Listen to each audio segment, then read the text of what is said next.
ಬಿಡಿ ಪಾಪ ಎಲ್ಲ ಕಡೆ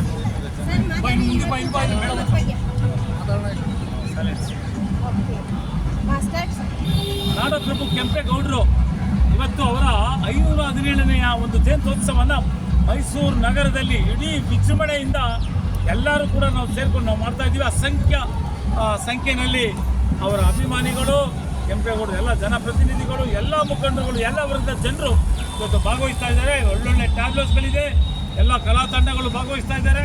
ತುಂಬ ಅದ್ಭುತವಾಗಿ ಇವತ್ತು ನಾವು ಕೆಂಪೇಗೌಡರ ಒಂದು ಜಯಂತ್ಯೋತ್ಸವವನ್ನು ಮಾಡ್ತಾ ಇದ್ದೀವಿ. ಅವರ ಒಂದು ಜಯಂತ್ಯೋತ್ಸವವನ್ನು ನಾವು ಎಷ್ಟು ಮಾಡಿದ್ರೂ ಕೂಡ ಸಾಲದು. ಯಾಕೆಂದರೆ ಇವತ್ತು ITBT ಮೂಲಕ ಬೆಂಗಳೂರು ನಗರ ಇಡೀ ವಿಶ್ವದ ಗಮನವನ್ನು ಸೆಳೆದಿದೆ. ಬೆಂಗಳೂರು ಅಮೆರಿಕಾಗೆ ಹೆದರಿಕೆ ಅನ್ನೋದು ಬೆಂಗಳೂರು ನಗರದ ಮೇಲೆ.